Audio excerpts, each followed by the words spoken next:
name is Shahul Singhali and my roll number is 1631. The topic of my presentation is how to save the water flow level.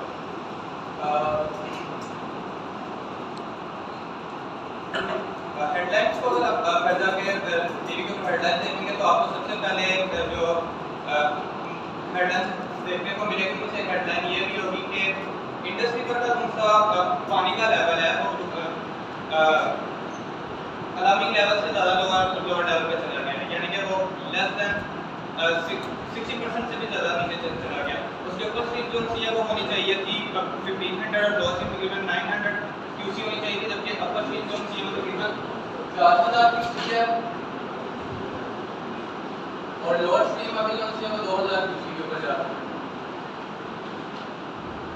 तो water crisis किस तरह है? आप 2018 के scenarios को देखते हैं तो उसमें कुछ ऐसा होता है कि सुप्रीम कोर्ट के रिप्रेजेंटेटिव या चीफ जस्टिस साकिब निसार साहब हैं, वो अपनी तकरीरों के अंदर कहते हैं कि 2025 के अंदर पाकिस्तान को काफ़ी ज़्यादा वाटर से रिलेटेड क्राइसिस देखने को मिलेंगे और ये सब कुछ कैलकुलेट किस तरीके से किया गया। परसों गोरी साहब आए और गोरी साहब ने आके अपनी प्रेजेंटेशन दी, उसमें मुझे बताया कि 1951 के अंदर, अभी आके नहीं बताया कि इंडस वॉर ट्रीटी से पहले पाकिस्तान की जो कैपेसिटी थी स्टोरेज ऑफ वाटर वो 56,000 क्यूबिक सेंटीमीटर पर कैपिटा।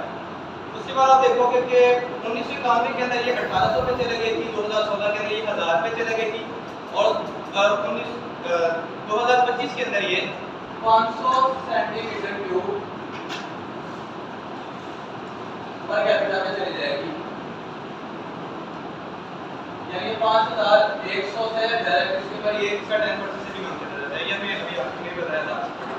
अब देखने की बात है कि क्राइसिस में से ये डेवलप इस तरह होगा, इसके अंदर सबसे पहले हमारे स्टोरेज की बात आ जाती है क्योंकि स्टोरेज हमारी नहीं थी। तो जब आप स्टोरेज को देखते हैं तो इसके अंदर दो चीजें आती हैं। सबसे पहले हमारा आ जाता है रिवर सिस्टम, जो कि इंडस सिस्टम और उसकी ट्रिब्यूटरीज हैं, ठीक है। उसके बाद हमारा दूसरे नंबर पे आ जाता है हमारी एक्वीफर्स सारे के सारे, कि हम लोगों का ग्राउंड वाटर किस तरीके से स्टोर किया जाता है। इंडस रिवर को देखा जाए तो हमारा टोटल पानी जो है वो 145 एकड़ फीट मिलियन एकड़ फीट है, जो कि हमारे दरियाओं के अंदर बहता है। इस पानी को हम 3 तरीके से इस्तेमाल करते हैं और 3 तरीके से ही वेस्ट करते हैं। सबसे पहला तरीका है कि हम लोग इसको एग्रीकल्चर के अंदर यूज करते हैं और सबसे ज्यादा वेस्ट भी वहीं पे होता है। दूसरा तरीका हमारे पास आ जाता है कि हम लोग इसको इंडस्ट्रियल पर्पस के अंदर यूज करते हैं और उसको वेस्ट भी वहीं पे करते हैं। तीसरा आ जाता है कि हम लोग इसको डोमेस्टिक पर्पस के लिए यूज करते हैं और फिर वहां पे भी वेस्ट करते हैं। 145 में से 120 एमएफ से ये यूज होता है हमारा एग्रीकल्चर के अंदर, ठीक है। उसके बाद 20% हमारा यूज होता है इंडस्ट्री के अंदर और रिमेनिंग जो 8% है वो यूज होता है हमारा डोमेस्टिक यूज के अंदर। अब इनकी प्रॉब्लम्स भी अलग अलग है क्योंकि सबसे ज्यादा पानी हम लोग एग्रीकल्चर सेटअप के अंदर वेस्ट करते हैं, तो हम सबसे पहले इसको स्टडी करेंगे। एग्रीकल्चर के अंदर हमने पढ़ा कि टोटल 120 एमएल पानी है, जबकि हमारा जो यूज है यानी कि अगर हम लोग उसको तरीके से यूटिलाइज करें तो हमें जो जरूरत है वो तकरीबन 16 एमएल से लेकर 22 एमएल तक सालाना हमारी जो यूज है। हम बाकी का सारा पानी कैसे रहता है तकरीबन 104 एमएल पानी मिलियन क्यूबिक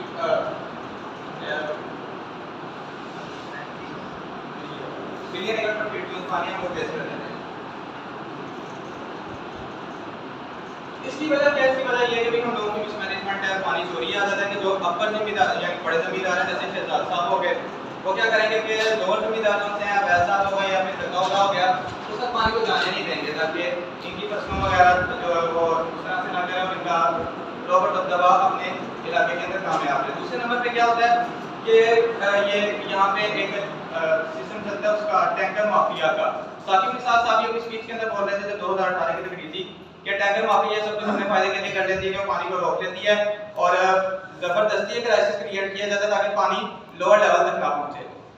दूसरे नंबर पे हम लोग इंडस्ट्रियल यूज के अंदर आते हैं। इंडस्ट्रियल यूज के अंदर सबसे बड़ी प्रॉब्लम कौन सी है वो आगे सब कुछ एक्सप्लेन कर गया, वो ये है कि हम लोग पानी को रीयूज या रिसाइकल नहीं करते, बल्कि जो हमारे पास पानी ठीक है उसको भी हम दोबारा से पॉल्यूट कर देते हैं। सारा का सारा पानी दरियाओं के अंदर चला जाता है, स्ट्रीम के अंदर चला जाता है और वो हमारे पीने के काबिल नहीं रहता। तीसरे नंबर पे हमारा आ जाता है दूसरा, अच्छा ये पहला नाम बोला था कि भाई ये तो रिवर सिस्टम है। दूसरा हमारा आ जाता है एक्विफर्स। एक्विफर्स की बात करें तो टोटल सालाना 3000 एमएएफ पानी स्टोर करने की सलाहियत हमारे एक्विफर्स भी रखते हैं, जो कि हम लोगों ने अभी तक खत्म कर दी है, यानी कि इनकी कैपेसिटी 40 से 50% सालाना जो हुआ करती है हमने खत्म कर दी है। एक कंट्री जो कि जो उसकी सेफ कैपेसिटी है पानी को स्टोर करने की वो तकरीबन 120 दिन होती है। हम लोगों को इंडिया की बात करें तो वो हिसाब ने हमें बताया था कि 200 दिन तक अपना पानी स्टोर कर सकता है, 200 दिन का पानी, और अमेरिका का 900 दिन का कर सकता है। जबकि हम लोगों ने क्या किया कि हम लोगों का ये पानी डिक्रीज करती है 30 दिनों तक चले गई थी।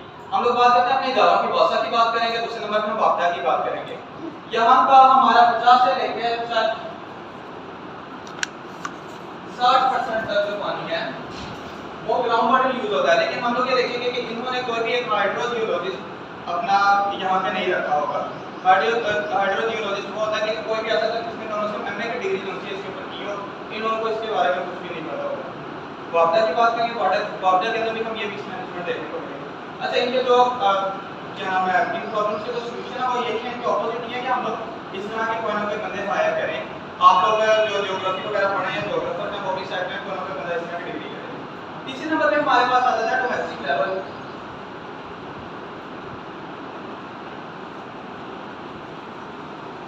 डोमेस्टिक लेवल के अंदर कुछ मैनेजमेंट बिल्कुल सिंपल सी है, हो गया वो सिंपल सा, क्या आप नलकों को खुला रखते हैं और शेविंग वगैरह करते हैं। उसके अलावा क्या नाम है जब आप फ्लश करते हैं तो थोड़ा ज़्यादा पानी यूटिलाइज करते हैं, और जो उसका टैंक होता है उसमें पानी की बोतल रखनी चाहिए, ठीक है। पानी लीकेज वगैरह बिल्कुल सिंपल सा ये है।